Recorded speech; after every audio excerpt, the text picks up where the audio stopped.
Did you know? The Cruentus Demonia series was actually just going to be 2 parts.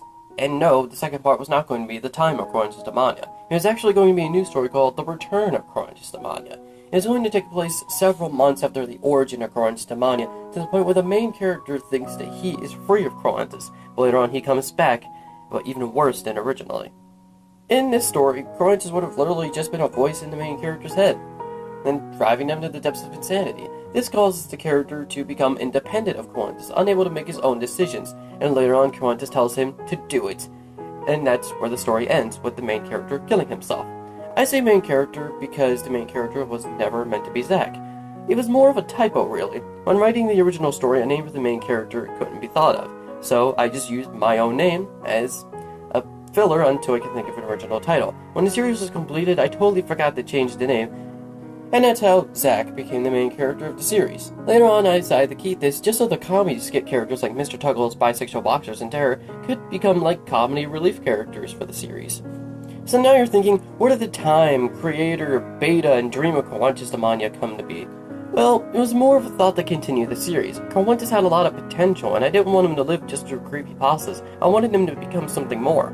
So that's how the other parts of the series came to be, and especially the Incarnation coming the 30th. Speaking of the Incarnation of Cruentus Demonia was actually meant to premiere 2013 as a live drama high school based series that also had a lot of horror to it.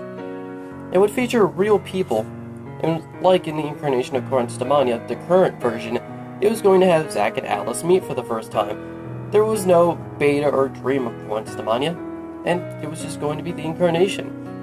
It was going to take place in the school I went to, however, obviously I got kicked out of that school for something I didn't do, might I add, and this series had to be cancelled.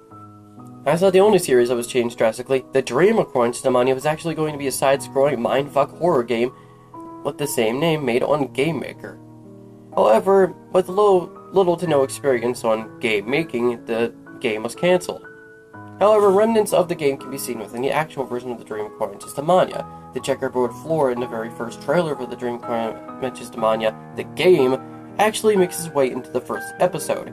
It also has the same idea of the hallway of memories, as you saw inside the first episode and the trailer.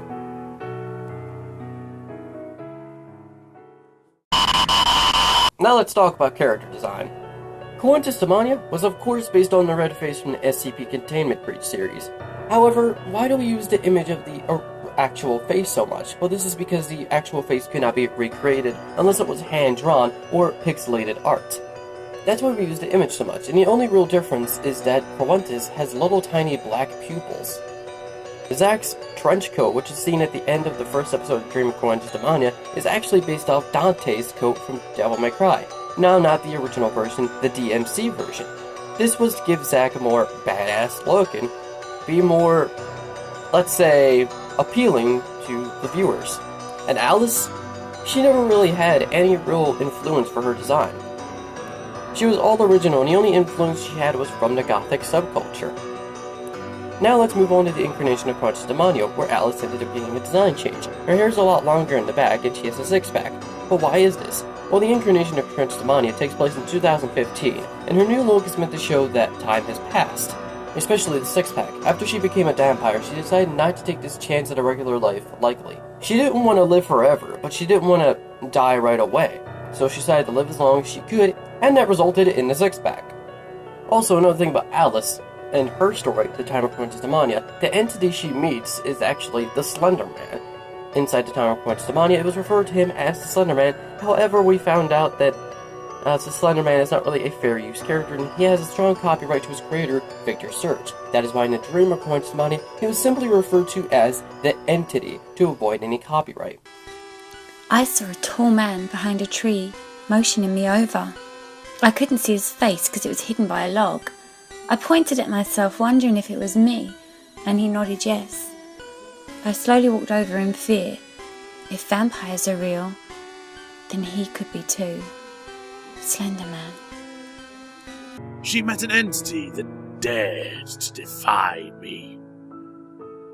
It ripped out most of the vampire inside her and made a promise to kill me. As if she could ever do that on her own. The Slender Man was going to have a large purpose in the incarnation of Cruentus Demonia, being Zack's ally and his cousin, really. Zack was also intended to be a Slender Man, but a hybrid between a human and an actual Slender Man. He was going to be similar to that of Suffocation, however, because of the copyright, this is how Suffocation came to be. Speaking of the incarnation, there was going to be a new original character named Mika. We show concept art of Mika inside Gothic Truth, all about concept art for other character designs. Mika was going to be the third main character of the series, however, no real connection to Cruentus. She was scrapped, but she will be used for another series, or her own story. That's all for Did You Know Gothic. In case you didn't know, this was a parody of the series Did You Know Gaming, owned by Normal Boots. You can see their series within the link in the description. If you enjoyed the series, leave a like, maybe a comment. I'm considering to bring the series back as a monthly series, similar to that of the Keep PlayStation All-Stars Battle Royale Live. If you like this idea, please comment. But if you don't, still comment anyway, in case you just for feedback. Hope you enjoyed this episode, and remember, we all see a fish in the ceiling at least once in our lives.